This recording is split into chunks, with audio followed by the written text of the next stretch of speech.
Podcast. Appreciate everyone joining us here tonight. It's been a good time. I get it. Monday. Last week, what are we doing here on Monday? We're back. Tuesday, normal time. I am, of course, Max Simpson. And, you know, it's sad. It's the last week with really bringing down the place. Morale is just going to plummet as soon as he gets back. Rumor has it he'll be back this week, but not in time for tonight. We're happy for that. But because we are joined by, of course, the one, the only, the man who traveled to Ohio, came back here, and literally just I need to beat him at FIFA. And this man kind of frustrates me. This man frustrates me. On aggregate. On a freaking last-minute win. It is Mr. Jake Tie Guy Anderson. How we doing? I'm doing great. You got Mourinho'd. It's okay. Oh, stop it. I'm a Spurs fan. Don't tell me that. Last kick of the ball, 1-0. Oh, man. I wish he could do that when he was our manager. But, hey, alas, it is not time to reminisce and lament about Spurs of old. That's for another podcast, not this podcast. No one wants to hear that. Plus, also, we won, just want for everyone to know, Newcastle. They got clobbered. Man U in the gutter. Mikey, there you go. There's your shout out. But, hey, we got more to talk about because, you know, Juan Guerra, he's a manager. That man's making moves. Phoenix Rising, making signings, bringing guys back, bringing a new sign. Into that, I do want to ask, sir, I briefly mentioned it for a hot second. How was MLS Cup? It was a lot of fun. I know a lot of people in the chat aren't big MLS people. Okay. Like I said, I went for business. Oh, yeah. I think if MLS could have handpicked two fan bases, those were the best two. Where I was sitting was in a suite that was closest to LAFC's fan section. And right, they scored one goal in the match, but it was still to see them celebrate and throw the beer, and then Columbus wins, and you see just how much that city loves that team. Yeah. Like to see an American city sing the way you would see in maybe a Dortmund, like a yellow wall. The tifo they had was a full giant stand. I mean, it was really cool to be in the United States and see almost a European-esque event. It's pretty cool, man. I mean, listen, whether you're a MLS fan or not, I think like I've heard just nothing but good things, amazing things, honestly, about Crew Stadium. It's something I've like honestly had on my bucket list for a while. I know a couple of people who, you know, work for the Crew and just sounds amazing. Sounds absolutely amazing. I heard you played some FIFA there. You met some cool people. I did. I got to meet a lot of big MLS people. I got to meet Taylor Twellman. I got to meet Stu Holden. I did play FIFA against Alejandro Bedoya, and I did beat him. And to be fair, we were steady at B teams. He's a big Padma guy. Body is where my grandparents are from. Again, shout out to John and Monica McPherson for that scarf that you gave me when you guys went to Body. Thank you very much. Heck yeah, man. Heck yeah. Well, again, like I said, I will beat you, which means by proxy, I'll beat Alejandro Bedoya in FIFA. That's how it works. But, you know, we're not here to talk about FIFA. We're here to talk about Phoenix Rising. I guess by association is part of FIFA greater context. But, right, Phoenix Rising, they brought some guys back, you know, and two signings. One, I think different in makeup. One, right, we had a guy who kind of rumored it. It was one that you hope was in the works discussion was having, came to be, and Dariusz Formella. Second guy, Patrick Rakovsky, you know, right, thought of as a glue guy and a locker room leader, but really in this case where he's coming back, seems like the guy who's in the driver's seat and right for all intents and purposes till he's not. Which, you know, out of these two signings, we'll talk about both of them, but really, what do you kind of think about these two guys coming back and really kind of helping to reinforce this championship DNA that they ran back last year? Obviously, with Formella, it was a necessity knowing that you were going to lose Danny, right? If you were going to lose Trejo, you're going to have to bring back Arteaga, you're going to have to bring back Formella, and I'm really excited to see if those two end up being the starting two forwards. As far as Rakovsky, it's interesting because it almost makes me think, was this the plan all along? Right? You bring Rakovsky in, who could have started. He was the starting goalkeeper at OC. Oh, yeah. He could probably start anywhere in this league. right? His wife's from here. They just had another child. And so he's living here, and he's good enough to be the starter. And I know that, myself included, I would love to have Rocco back. Oh, yeah. But I think if your consolation keeper, for lack of a better term, is Rakovsky, I think that's fine, because he's able to play in this league. He's proven that before. Granted, he didn't play that much last year because of Rocco, but still, I think he can do a job in between the sticks.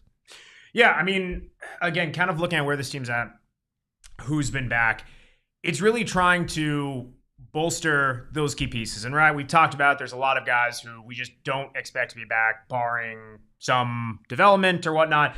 And I think Dariusz was a guy who, again, I kept on going back to him and Panos, those two, and Stenberg. Those are guys, I mean, Stenberg, I guess, fine. He was signed beginning of season, then loaned out, and then you would call him fine. For Panos and Dariusz, those are two guys you acquire mid-season. You are looking at this team not just through a short-term lens of, hey, we want to compete in the 2023 season and in the playoffs, but you sign those guys because you have high aspirations for them moving forward. And the goal was always, right, not to just use them as a high-price rental or a quick spurt and then move on. You want to try to bring them back. The fact that they've now solidified both of those guys, to me, that speaks volumes, not just of, hey, we want to reward our guys who have delivered, who come back, who, whether it's a full season, half season, whatever, they do the job, they get re-signed. But also, that sends a message of, hey, if you're not signing with Phoenix Rising this offseason, I mean, you got to do everything you can to be part of that championship team. But if you don't, this team is always looking to add, and that's important. Right, you can't get complacent. And to be honest, I don't even think you can really call what the 2023 Phoenix Rising was a championship team. In the terms of, like, they got hot at the right time, right? And that's awesome. That's what the playoffs allow for, to get hot at the right time. It also allows you to not have to necessarily win every game in 90. Can't necessarily, like, we saw what they did in the league. They were nowhere near the top of the table, but they still lifted a trophy. They had to get better. They needed to bring in reinforcements on top of the guys that they were losing. So on top of all that is the fact that Panos is going to, well, given that he has to rehab his ankle, he's going to have a preseason. He's going to have a full season, not half a season. Formella will play more than he played last year, right? And we saw what Dariusz could do. So if you can get that combination right at the highest level, I'm just really excited. And also, I'm glad you brought those two up, because Dariusz made that bet with Panos, and he got his tattoo exactly when he was supposed to. They went to Vegas, won the game 3-2. He got his tattoo before he even got back to AZ. Yeah, just want to put that out there. Whoever that might relate to, whoever wants to take that, kernel of information as they will.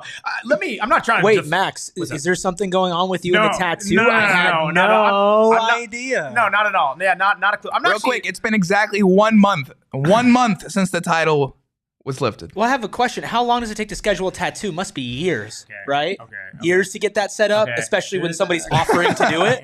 Right? Listen, there's a Todd, are you on? This is, when are you free? There are always just apparently no one understands the logistics being in place. One day you're gonna walk in and we're gonna have the whole damn thing set up. And you're not going to have any right here. choice. This is going to be a tattoo right here. table. You're going to be like, oh, we got a Rising show today. I got all information in for you guys. Nope. It's tattoo day. And you're going to have no clue. Seems like against my will. That's like definitely illegal to get a tattoo there. Woof. Okay, listen. Every time it's Tattoo Gate on this darn podcast, and I literally can't get away from it. So yes, you can. Listen, you got to get the tattoo. Okay, first off, Owen Evans did confirm. He did have his sources. It is true. Discussions have been ongoing. The thing was always this. I had to be in town. I was out for a week. I almost said abroad. That's weird. In other cities. So I was back. And then Owen was gone. I got to do it when he's in town. Literally, that'd be criminal to not have Owen Evans in town to see this. As awful as that is for me, I had to have him in town. He would never let me hear the end of it. He still won't let me hear the end of it. But had to have him in town.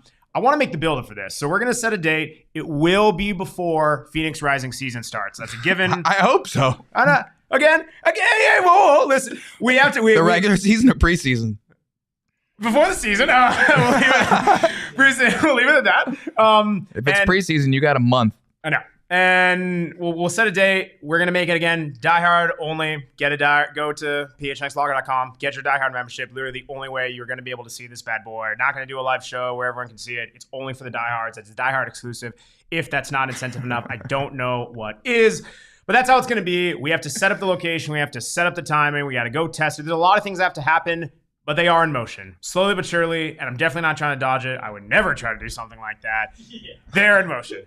Anyway, let me completely deflect. I mean, who said that out loud? Let me go up to Goldman Pat's comment. Not that one where it says Max with the lady featured the tattoo. Just say no. No, that one right there. Love Rakovsky as a backup. As a starter, I would prefer another option. Sure, he won an OC, but he also lost that job the following season. So let's actually take a look at some of Rakovsky's stats over the past couple seasons. Again, shout out to the youth Stat Lackey Reese for pulling these up. So again, this past season for Phoenix Rising, right, very few appearances here and there. He played and started both those games in the Open Cup.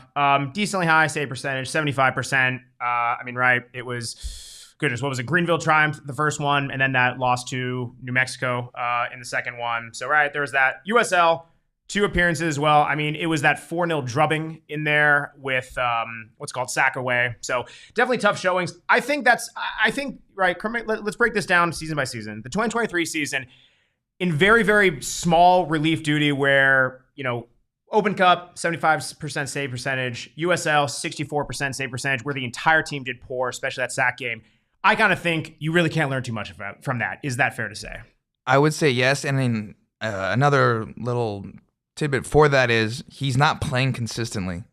So I think goalkeeper is definitely one of those positions. I would say goalkeeper and forward are the 2 positions where if you're not playing consistently, just being thrown in there is going to be extremely hard to produce at a high level. Whereas if you're consistently getting playing time, you might be in a rut and then you might get benched. Yep. But if you're doing well, you'll continue to carry that on, kind of like baseball. You'll get a little streaky. There we go. All right, 2022 season. This season, all right. People say he regressed. It was year after a championship, right? 27 appearances, 71 saves. It was good for just above 60% save percentage, 118 shots faced, 47 goals conceded. If you're looking at that per 90, it's 3.83 shots faced per 90 minutes. Right, that save percentage is not great. You're giving up 47 goals off of 118 shots. Again, just not a super great look. And it was definitely a regression, right? Without a doubt about it. You then contrast that to the 2021 season. Similar number of appearances, 28, 82 saves. You're good for almost 76% save percentage. So again, the 2021 season, 76 save percentage, down to 60% the following year. You only give up 26 goals on 108 shots. So it's, again, massively different, right? You go off of those years, 2021, good, 2022, not so good. It's really trying to find where that kind of mean is and trying to explain away that drop-off, because that's not just, here's a couple more goals. That's almost double the goals conceded, and that is a big, big drop-off in save percentage. The save percentage to me is the big one. Granted, I wish there was like an XS, like expected saves, right? Like, because think about it, like how much can a keeper do if it's a 1v1? Yeah. Right? Like, is his defense letting him out to dry? Yeah. Right? Are they expected to be saved? And like, that's honestly the stat I would like to see. But even then, anything in the 60s is pretty atrocious. It speaks to, but also like, what did OC do in 22? Yeah. So, your keeper's only going to be as good as your defense in front of you. If you never have the ball, you're going to get more shots on. You're going to allow more goals. Yeah, it's the same thing we talked about for Rising in seasons past, right? Think of, again, Ben Lunt is the example that always comes to mind me. The guy leads the league in saves. The guy very much carried this team on his back. Does that mean he's a good keeper? We thought so. We thought he was a good shot-stopping keeper. However, if you look at the numbers and the goals conceded and just where Rising was in the standings, a lot of people who don't pay attention all the time were thinking, he's not a great keeper. Look at all these goals he's spilling. Well, it's because he had the byproduct of a really poor defense leaking chances, and that's why he had to step up. It's one of those things where we can tell all those numbers, and I think there is importance. I think that save percentage is very key and usually tells a pretty true story. But it's also one of those things, right? A big drop-off coming off their championship season, and you really have to look at what that team was made up, especially within the spine and within their defense. Lost some guys it was definitely, right, the drop-off kind of speaks for itself. We'll see what this season looks like because, again, we can say that they want to sign another person, right? If Rocco comes back, love that. If they bring another guy to bring in that competition, absolutely. We saw that when he was initially signed alongside with Rocco. However much or little people thought of a competition, you have two guys who could vie for the starting role. You want to see that again. But until that happens, and especially that they went out of their way to re-sign him, again, they're not handing out freebies. They're not going to re-sign Rakovsky if they think he's a guy who can't contribute, not just at the locker room level, but also on the pitch. Don't look at this as just, this is a depth option until something happens. You don't re-sign a keeper like that for just a depth and hope you find your number one along the way. The thing that would give me confidence as a Rising fan is this team has always found a good keeper. My word. They've never struggled to find one that comes up, and then even if there are some struggles, I mean, remember back in the Waz and Zach Lubin days, like eventually you had to flip, and it turned out as Waz's knees were kind of deteriorating that Zach was able to get him, and then Zach's back, right, and then you brought in, I believe Ben was after that. I could be missing someone in there, but the biggest part now is that now that we're out of the Chance era, this goalkeeper that comes in has to be able to play with his feet. Yes. To play for Wongeta, you have to be able to play with your feet. And I think there are certain shot stoppers, like a Ben Lunt, who, as good as he was as a shot stopper, I don't necessarily think he would have played that under the Wongeta system. I mean, we'll see who they bring in. I mean, again, I would love to see Rocco, but the fact that Rocco's done so well, Rocco's with the under-23s of Argentina. Wow, man. I mean, like, this isn't a small country, right? This is the defending World Cup champions. So we'll see what they do. Argentina. Yeah. No, it's one of those things again. Andre Rawls, there it is. Yeah, that's who I was missing. I knew there was another one. That's the fair one. I knew there was one I was missing. This team will add another goalkeeper. This team, by all likelihood, will add a high caliber goalkeeper. But again, it's based off the timing and the fact that they didn't just say, let's not bring him back. The fact that they bring him back, it is significant. And I think you mentioned, guy needs to play out his feet. We've seen him. I mean, even little things of like, right, it does not by any means simulate a game environment, but the fact that they're training all last year, iron sharpens iron, warming it up. Again, I'm not by any means saying that prepares him for a match, but the fact that this has already been drilled into him for a year of you need to play it quickly, and he knows this, that can only help. So I think the 4-game sample size you saw last year, well, am I chalking up to absolutely nothing? No, but I'm not really putting too much stock in it because, mop-up duty, very inconsistent, months between matches. We'll see what happens. Listen, the coaches get to see, they saw for a full season when they did their little, they do like a 6v6 small-sided goals sometimes when they allow us to watch practice, and it's not small-sided goals, but small field. But they have full-size goals, and you have both keepers in there. They've seen what Rakovsky can do. We've seen the 2021 team that lifted the title was not that much different than the Rising team, just in the sense that you didn't think OC was going to win. And then they ended up going on this run. They win a penalty shootout, and they go and they lift the cup, and you're like, damn, OC just won the title. I mean, I'm sure that's how the rest of the league feels. Like, damn, Phoenix. I guess Phoenix finally won. But like we were joking, like when it happened, like of all the Phoenix Rising teams, this was the one that won a trophy. But that's the nature of the sport, man. Especially when you come up to knockout football. I mean, we were even hearing people that wanted Rakovsky to go in for the shootout. You remember that? I do. People were there. I mean, what were we doing? We were kind of like judging how many like substitutions he had left. And you're like kind of thinking like, well, wait a second, he has more experience. Do you pull that move? And it's like, granted, it was kind of moot like beforehand, but it's like that's crazy to think about, knowing how that played out. And those were like conversations of like, oh yeah, like haha, in a hypothetical. It's like, no, like, do you actually use that tactical move? We've seen it done before on the grand stage. It's not like it's unprecedented. No, we saw it. I think the biggest one was when we saw Krul come in. I was going to say, the World Cup. That's the first thing that came to mind for me. Yeah, for the Dutch. 100%. Man. And it worked out for them. Yes, it did. I mean, hey, we'll see what happens. Again, you like to see a guy come back, have the familiarity, go from there, add another piece. Dariusz Formella is a guy who we're all excited to see. I know that, again, we go back to, you don't just sign him for a short-term rental. You want to see him play it out. You want to see him go back. Here's some stats from last year. And Stat Like Reese, I'm assuming is this through playoffs as well? that lucky? Yes, he nods. He nods his head. 17 appearances, 889 minutes, 6 goals, 2.62 XG. That man was massively outperforming it, especially you saw down the stretch, playoff run, absolutely clutch goals, some of the overperformance there. 21 shots, 10 of them on target. So what does that mean? Half of his shots were on target. It's good to see. You like to see the accuracy. 2.13 shots per match.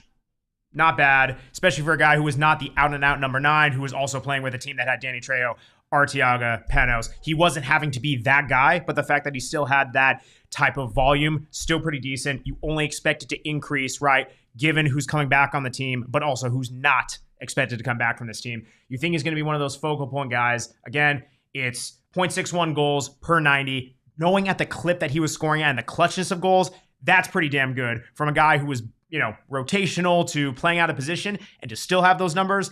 I'm only expecting those numbers to go up based on this team, how it's shaping up. But that is an incredibly good signing. That's incredibly good business. I'm interested to see how if the forward that they bring in to replace Trejo is like a like for like. Yeah. If it's not, then I don't really know if they're going to be able to do the high line in behind style of play that we saw against El Paso when they destroyed them, when we saw against Memphis when they destroyed them. Just because Trejo's faster than Arteaga. They're faster than Formella. Yeah. But as we've heard Wangeta talk about all the time, Manu and Formella have that ability to where you just give them the ball and they can get a shot off, right? Yeah. We saw Manu shoot a ball and we were like, okay, nice spike attempt. Oh my God, it went in. Sure. Right? 100%. It's one of those okay. And then we hear all the time about how good Formella is in training and how it's just again, it comes down to when you have so much depth, it's who are you going to take off? Yeah. Right? Are you going to take Trejo off? And then we saw as Arteaga, who ended up being the guy that got taken off, but that's just because he stopped scoring as many goals as he was in the beginning of the year. I said in the beginning, I'm curious to see if those two are the two that start up top, how this team changes in terms of the buildup, if at all. Is it more balls whipped into the center from the wings? Is it Panos being on the ball more as a 10 and playing with underneath them as we go back to almost a traditional pure number 10 with a number 9 and a second striker, or excuse me, 2 strikers, one of them being a number 9. So we have only a piece of the puzzle, right? We only can see what we got 13 players, right? Yes, 13. So we have another 12 signings to go. Yes, 13 players plus new one that we'll talk about later. But yes, right. So it's there's still so much more to go into this until we actually know what this lineup might look like. Amendment, redaction. It is 13 players. That does include the new guy. But yes, it'll be interesting. See how else comes back. Right. Dariusz Formella, I think the thing that really excites me most about him is not even just from a position standpoint, but he's a very dynamic player, right? He's different than the other guys who are in the system. Again, Panos, really that creator type. Danny, I think Danny is also maybe in a way he was as dynamic, right? And that he can, while he's not your out and out number 9, he can play up top, stretch the line. He can play in those through balls. He can run in behind. He can dribble. To me, Dariusz is a bit of both the Danny Trejo and how he moves off the ball and how he's able to move with the ball, and also that Arteaga archetype of he gets the ball, he can be clinical, and he is more of that traditional number 9. He's kind of the hybrid between the two. Whether that's both of them playing up top, whether that's a bit of an inverted system, we'll have to see. But again, both of those guys in that mold, incredibly exciting. Yeah, man. I don't mean to go in front, but I think this new addition that was announced today might be another piece to that puzzle. Oh, I do like that. That is a nice little tease for what we will get into. Do have a quick look, right? We did a couple weeks ago. Looked back at our top 10s of guys who were irreplaceable, who we did want to come back. Let's start with Reese's, right? Just another quick look on that. Again, Reese's list: Panos, Danny Trejo, John Stenberg, Carlos Javi, Rocco Rios Novo, Alejandro Fuenmayor, Manuel Arteaga, Eddie Majoma, Renzo Zambrano, and Jose Andres Hernandez rounding out that pack. I mean, what is that? 1, 2, 3, 4, 5, 6, 7. 7 of Reese's 10 have come back, if I'm doing my counting right. It's pretty good. Okay, let's see. It's about Jake's.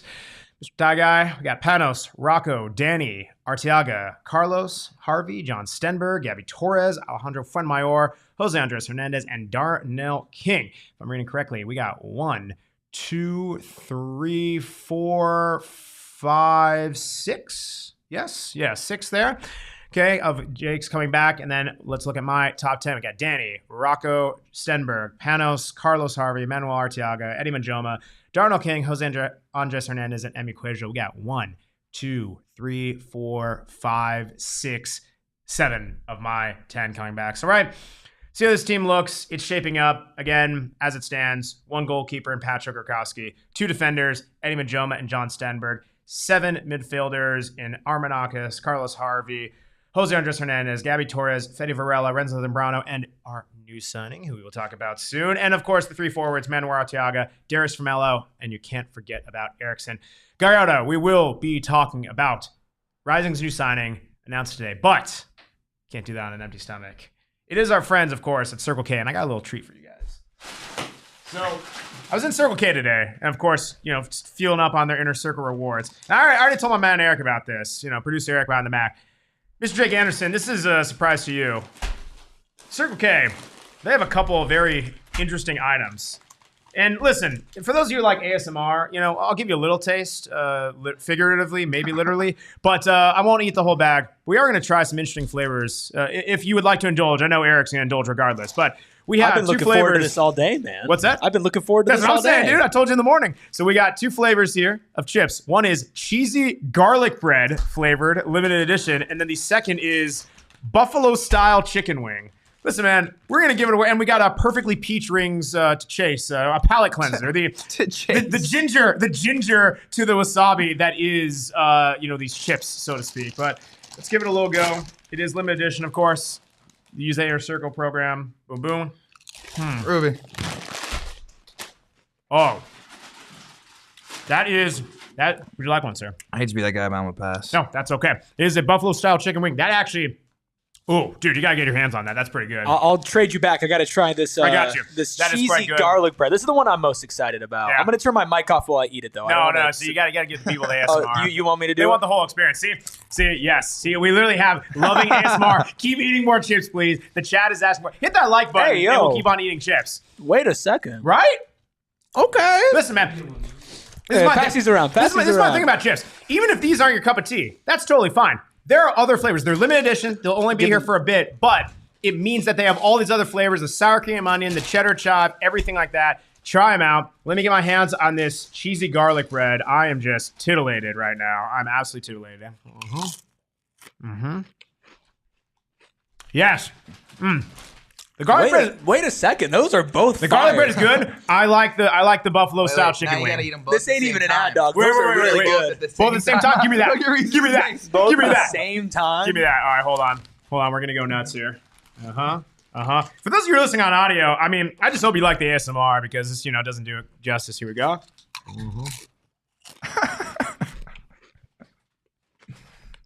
If you like this one better, I'll take the buffalo chip back. Dude, I like both. I like both. I like them both. I like the buffalo chip. I think you should not eat chips the whole podcast, though. As a producer, I have to. You should take them away from me, then. Really. Yeah. Anyway, I hope you guys like that ASMR. But again, find all these plus all of them with their chips, the perfectly peach rings, all this great stuff. Andrew Baker, Crunch Time, you know it. That's a segment idea right there. I love a good pun, but hey. Download the Circle K app to opt into the Inner Circle Rewards program. Again, all you need is a phone number. Literally, they give you a free bag of chips just by signing up amongst discounted gas, all the fun stuff. Oh, peach ring. So sorry for that visual for those of you who are watching, but yeah, check out the Inner Circle program, Circle K. Love you guys. Speaking as well that you can utilize Circle K, right? You're finding all the cool things that they have on there. Right? The chips, maybe some peach rings and all that stuff. I think a really good way to help bring out maybe what you'd be looking for. Try some OGs. Try some OGs brands. Some people might say the munchies if that's a thing. Of course, you must be 21 years or older to enjoy responsibly. But try little OGs. Stumble, don't drive, but walk into your Circle K. Maybe take an Uber or a Lyft or a Waymo. No, gosh, no free ads. Ride-sharing vehicle. I'm so sorry. A ride-sharing vehicle or walk into it. Oh, you're not living that one down. No, I'm not. We're going to cut that. We're going to strike that from the record. But yes, use some OGs. enjoy some OGs. Walk into your Circle K. You can get all these great snacks. But OGs, they got the gummies for themselves. Of course, it is the scratch-made THC gummies. We like them here. It's fantastic stuff. The indicas, the sativas, the fruits, the creams. They literally have the big OGs. They have the live resin. They have all great things going on. For those of you guys have friends who are 21 years old plus, great stocking stuffer. It literally fits in a stocking so gosh darn well. That's just physics. That's inertia. That's gravity. That's something. That's geometry. That's trigonometry. That's something. Put an OGs bag in a stocking stuffer for those who are 21 years or older. And you can grab OGs for yourself at ogsbrands.com. Find them at a local dispensary near you. And thank you guys. All right. We've teased it, titillated it. People are wanting it. Phoenix Rising. I've signed a guy. He is. Can we say Arizona's own? Is that a fair verbiage to use? Oh, yes, he went to high school in Scottsdale. That is a fair thing to say. Arizona's own, Mr. JP Scearce. JP Scearce, and the JP is for John Paul. I just want to make that very clear because that's awesome. John Paul seems like a guy. Just like a lumberjacking type of fellow. I don't think he did not go to. He went to Yavapai and then he went to Cornell. I was gonna say he did not go to NAU. I'm just gonna there's no free mascot ads either. But a guy who is from Arizona, plays his ball here. We just signed him from Union Omaha, League One, and well, listen, we saw some highlights and all that stuff. What is your first kind of thoughts on this player? Well, the first thought is he went to Shap, so it's like okay. I went to Notre Dame prep, so. Okay. Naturally, I'm going to have a disdain toward any other Scottsdale high school. We actually went to high school during the same time for about a year or two, so I kind of want to ask him what other sports he might have played. Might have crossed paths on the old gridiron, but he was on the League One All League team. There it is. That's right? That's a mouthful. Yeah, that doesn't really roll off the tongue. Yeah, USL Championship All League team sounds better. La. Anyway, he made the All League team for League One at Union Omaha. He was there for 4 years. This past year was by far his best year, and rightfully so. I think it's a great time he gets to come home.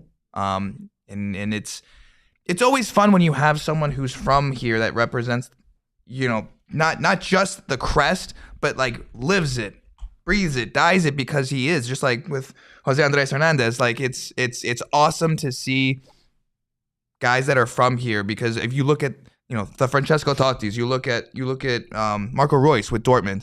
These are iconic guys who played their entire careers with one club, and I understand that's pretty hard to do at the USL level, because if you do have success, you're probably going to leave for a better opportunity.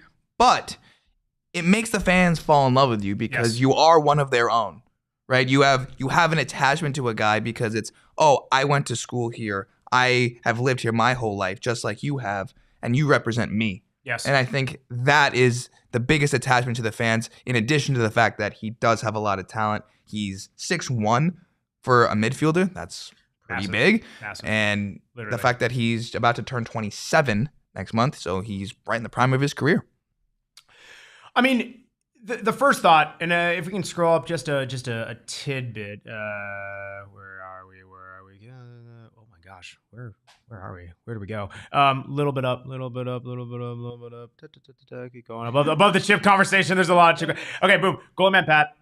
How about the four guys we're going to have fighting over for those 2 midfield spots? Big competition. I mean, right? Even if they play 3 in the midfield, you now have this situation.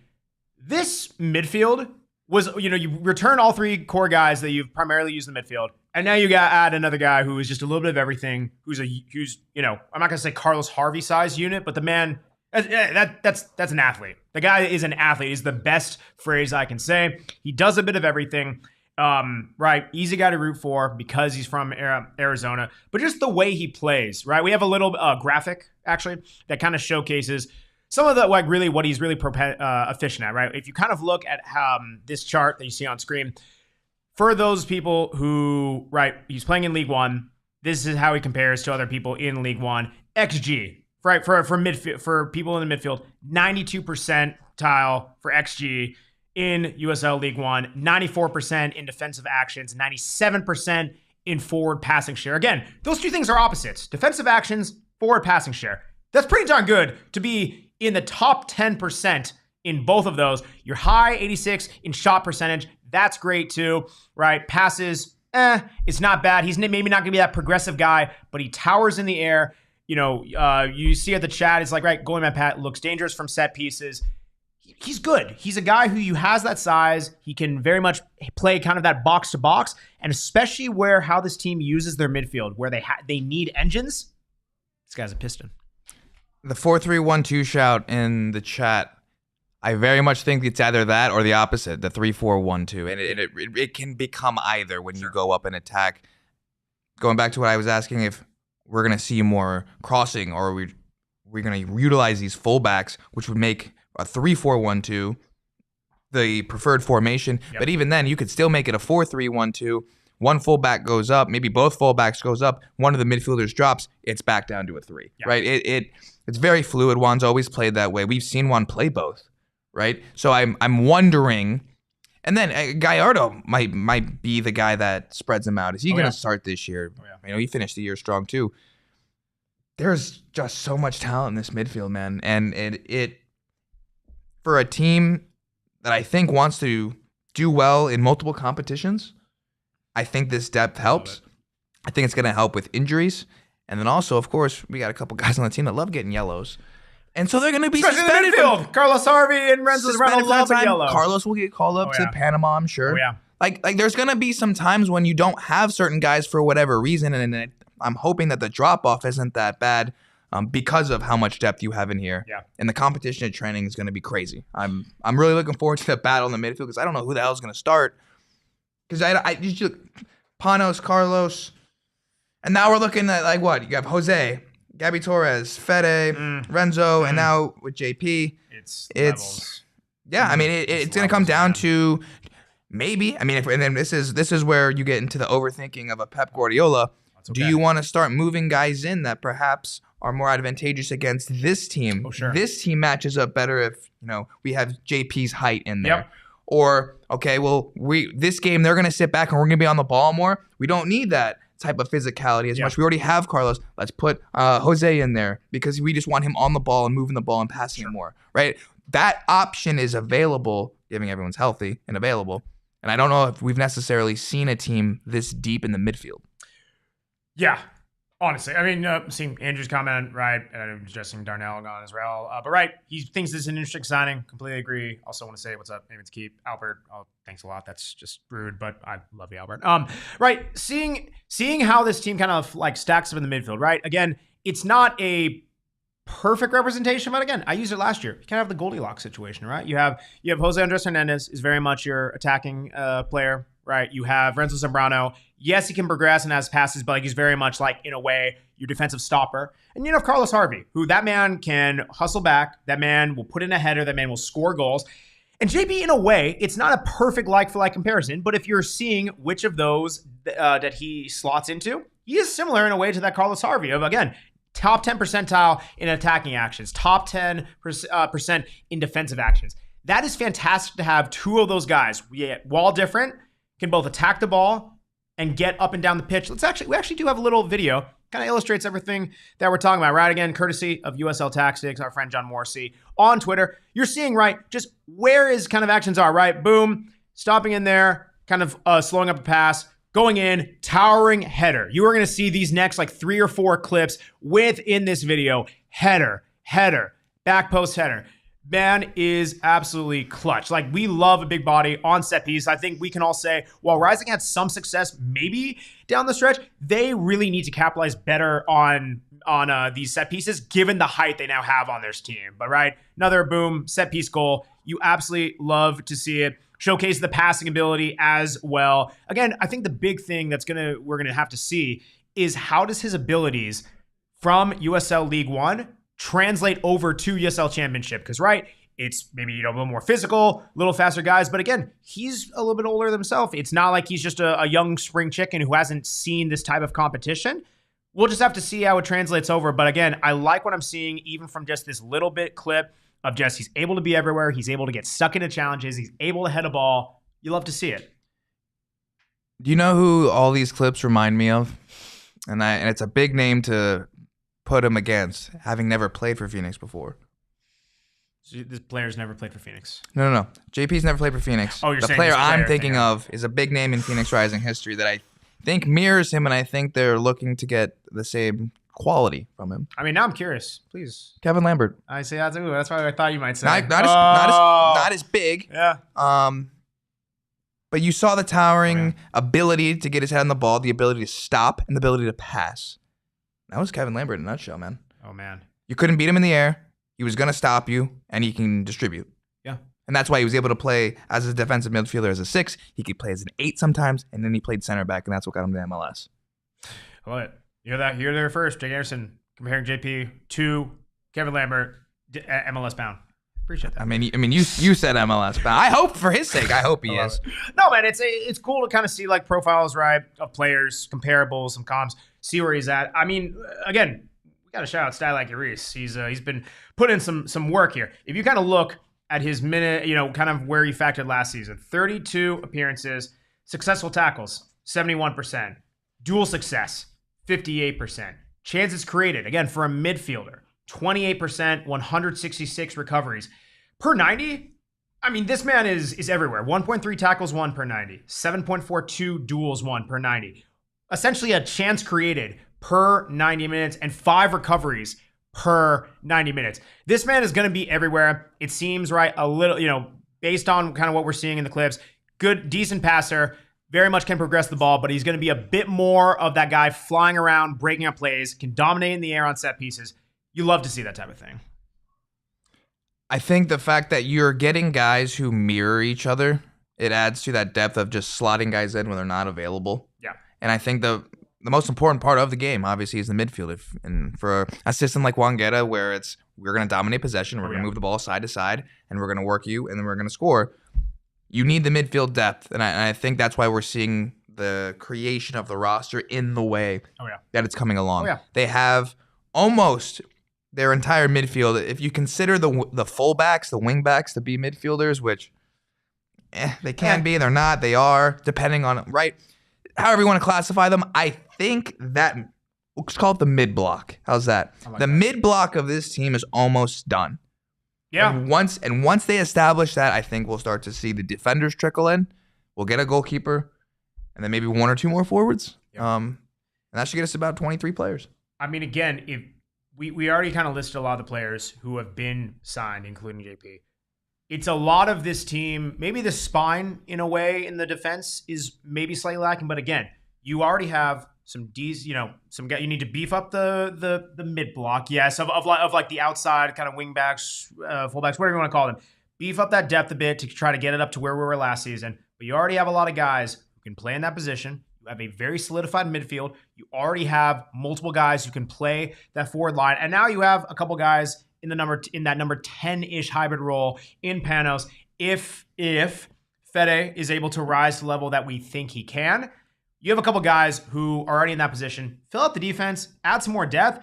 I'm loving the signings that we're seeing right now. The guys who are able to bring back, the guys who they've signed, and again, this is the first new signing that was not in a Phoenix Rising uniform last year. And I'm already seeing this type of profile. That's exciting. Again, lest we forget, last season, this team only carried over, 5 players? And by the time the season ended, what were we down to? I mean, shoot, even now we're down to what? Gabby Torres, the longest current tenured Phoenix Rising player. Like the fact that that's the crazy fact that to me. One guy was a carryover from the 2022 at the end of the 2022 season is mind-blowing to me. You see turnover in this league, but that is wild. Again, that's the beauty, the silver lining of everything here. That this team succeeded last year with so much turnover. You now have so many people coming back. You're now being able to infuse people who they fit that system. That's so exciting, man. And who's not to say that part of the negotiations with them was, hey, we might ask you to play center back. And here's your chance to move up a league, but we need you to move back in the field. I mean, that's literally what just happened to Kev. It's true. Right? It's true. It happened here. It started with Jamaica, and then it happened here. So, and to answer the chat, Andrew Deng, I think Stenberg, I'd be willing to bet any amount of money Stenberg's going to be an out-and-out starter every game unless he's. I'll bet my tattoo that he'll be a starter. Yeah. Here, ad man over here. Wait, so you'll get a second one? No. Oh, I heard a second tattoo. No, I'll rage for the original one. Yeah, man, I wait to see that happen. But yeah, no, right. When he's coming back, center back, or anything like that, it'll be interesting. I think something that's just very unique is this. We have seen this team in many ways, shapes, or form, maybe again, different regimes in some ways, but not necessarily utilize the full strength of some of the younger guys, some of those academy products. This to me is a different scenario. Again, this is not a guy who's 19 or 20, 21, like he's just fresh young, who doesn't have a ton of experience. You can call USL League One what they are. This man has seen minutes. This man was named to the USL 2023 All-League First Team, like you mentioned. That is still a mouthful. He has the experience, and he's not just coming off the street of where he's unproven or we don't know. He might be unproven at this level, but don't think that he doesn't have any tape or anything like that we just watched. Like, you can see some traits in this guy. Remember the last time, and there could be a guy I'm just forgetting about, but I believe the last big player that Phoenix Rising got from League One was Arturo Rodriguez, right? He turned out pretty darn well. Right? And it's unfortunate that it didn't necessarily get to be here. Sure. But we've seen how good Arturo was here. Sometimes he had his spells when he wasn't. But then he goes over to Charleston, and honestly, like we saw how good that team was with him, and the fact that they lost Barajas, and then when Arturo when Arturo came off the pitch, now you have a Barajas and an Arturo-less Charleston, and Phoenix was able to come back. Yeah. Right? So we've seen this, and it always seems to be from like two teams. It's either Greensville or it's Union Omaha, right? Yes. These two teams know how to create talent for USL Championship, I should say, because that's also USL. True. So I think this is a pipeline. This is a channel that they've used before. It's worked before. Saying Greg Hurst also came from. Hurst, there we go. I knew. See, you there's twice today. I knew there was someone I was forgetting. Thank you. That's why we have you. But yeah, anyway, this is a proven system that has worked before. They won't always work, but the fact that it's an Arizona kid and it's not a forward, it's a midfielder / defender, and I think that helps more than when you're going up a league and trying to score goals. Your physicality, size, experience, I think all that helps move up to the next level. He's gonna be playing in his backyard in front of his friends and family. I just think it's a great move. Feel good story. Absolutely love it. It does help that he is from Arizona. You know who else from Arizona? Oh boy, here we go. Oh goodness. Friends at Four Peaks Brewery. It is Arizona's hometown brewery. I am in the frame there. Okay, fantastic. So here's the thing, people. Again, they have their calendar, advent boxes. What day is it? It is December 12th. 1 month from the last title. He's 1 month from the last title. Don't you cut his mic. I know what he's going to say next. Anyway. Can I do 7? What? Can I do the 7th? That's my birthday. You already broke it. Yeah, it's already. Yeah, we already dug into the 7th because you can get. We didn't have a show. Yeah, well, someone else did it. All right. Yeah, because it's a communal. It is a communal advent calendar box. Again, you can get this delicious advent calendar box, and it has all different types of beer in it. As I don't break the box. Anyone guess? Any guesses on what it will be? I bet it's a beer. I bet it's a Wow Wheat. You think it's a Wow Wheat, Jake? I don't even know beers. Oh my gosh. I don't drink. Are you kidding me? Oh my gosh. Oh my gosh. What's the lottery number, courtesy? Now you gotta get a tattoo now. No. Oh my gosh. Oh, hold on. And the best part about buying one of those advent calendars late is you have an excuse to catch up on days. See, that's the beautiful part is, listen, Four Peaks, it's fun. We got that bad boy a little bit before December started. Be cracking it open, enjoying the big beers. And you get some staples like the Wowie, and that's a big boy Wowie. Your eyes do not deceive you. That's a big boy. But they also have the random, not random ones, the ones that maybe they brought back in years past, the ones that are seasonal, all that fun stuff. If you're able to, get your hands on an advent calendar box. Again, you can still grab one at Four Peaks 8th Street Pub. If you can't get your hands on one, or you're like, okay, whatever, go to the 8th Street Pub. They got food. They got all other kinds of stuff. You can grab Four Peaks anywhere at our friends at Circle K and everywhere where they sell, good beer locally. We literally had a nice conversation with our Four Peaks people. They are like the #1 beer in Arizona. They are the best. You must be 21 years or older to enjoy responsibly. I like to drink my beer. I like to look good doing it. I mean, it's pretty easy to do when you're already knocking back a nice cold beer, but look even better some Shady Rays. Some Shady Rays, super easy to do. I'll show you. Actually, wait, I don't have my Shady Rays on here. Stat Lackey, my Shady Rays, please. On delay. Shady Rays, it's very easy to look cool, even if you're a guy like me who, it comes naturally, but sometimes you really just got to show it for the people. There's a process to this. Am I right, producer Eric? I just think it's funny that you stumbled after calling yourself cool. Like even you knew that you couldn't put your full heart I just don't into try that. not to be braggadocious. I'm a humble man. I'm a humble man with humble oranges. I'm a humble man who just ordered my Stat Lackey to bring me my well, sunglasses. that's a shtick at this point. There's nothing wrong with that. Anyway. Nothing wrong with still get it off the record. Shady Rays, it's very easy. You turn them on, and you look just that good. You turn on your Shady Rays? You turn on the vibes, the electricity. That's right. Hey, Shady Rays, they are polarized, which I'm gonna be honest, it makes it hard to wear indoors, but that's okay because you wear them outdoors. All kinds of great stuff. Super easy. Got a great deal for you guys, exclusively for you guys. Yes, you. Break the fourth wall. Shady Rays is giving out our best deal of the season. Go to shadyrays.com. Use promo code PHNX. Again, shadyrays.com. Promo code PHNX. 50. That's 50. Not that 15 nonsense. 50% off 2 pairs polarized sunglasses. It is the holiday season. You can still get them in the stocking stuffer. Everything like that. No, they cannot block out Man United misery. They're good, but they're not that good. Shady Rays. Try them for yourselves. Rated 5 stars or better for 250,000 people. I'm one of them. Okay. Buddy, we talked about a lot. We cracked open some beer. We tried some chips. We talked about some signings. We just about covered everything. Is there anything you would like to leave the people with? And we will not be talking about that the one subject. I'll cut his mic. I'm ready to cut your mic. I mean, you said we covered a lot of topics, but there's a part of your body that's... Don't do it. Nope, don't do it. All right, on that note, we're going to get out of here. Appreciate everyone joining us here on the PHNX Rising podcast. It's like 17 of you guys with the likes, thumbs up on a Tuesday. Really means a lot. Appreciate you guys. It's holiday season. Appreciate you guys joining. We will be back Tuesday, 6 p.m. next week. Listen, if the rumors are true and the timings are right, Owen Evans will be back. Jake, my people will talk to your people. I might bring you back, maybe like to help balance out Owen. Maybe we just tell him there's no show and then you come on in places and we'll figure it out. But I'm not ready. I'm not ready for him to come back yet. You're the king of telling people something will happen. Stop it. No. Wait. If we were waiting for Owen to be back and Owen's back. That's what I'm saying. Wait, hold on. We're waiting for Owen to come back for you to get a tattoo. And Owen's by next Tuesday, Owen's going to be back. He's not coming back. He's taking an extended vacation. We won't be able to do it. Yes. Thank you, Albert. We appreciate you. Of course, you guys can follow us on Twitter at PHNX_rising because double the underscore. Double the amount of tattoos you're going to get. Oh my gosh. Why do I leave it up to people? Like this is on me. I shouldn't leave this option open.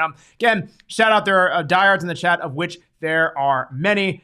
Albert in the chat is a diehard. I don't know if this is now a given or whether it's going to be a surprise, but there is someone in the chat who either is or will soon be a diehard with, I hear, a holiday present. I don't want to spoil that surprise, but there is a current / soon to be diehard in the chat. Appreciate you guys joining us as well. Of course, very easy to sign up, phnxlogger.com. Get a diehard membership. Great content. Lots of exclusive content only for the Discord people who are diehards. Follow me on Twitter at MaxDavidSimpson. Follow Jake on Twitter at JWA1994. Follow Stat Like Reese at Reese11_. Only one underscore. He used to have 2. He's a good man. He did a lot of work today. We appreciate him. Reese, do you have any tats? Doesn't mean you can't have them. That man is a youth. You can follow producer. You still get him as a youth. You can. Oh gosh. You can follow as I ever heard of a parent signature? You can follow. Yeah, actually, okay, that's actually fair. You can follow. No, I know that for a fact. Goodness, you can follow producer Eric on Twitter at Eric Ruby. It's ERIKRUBY.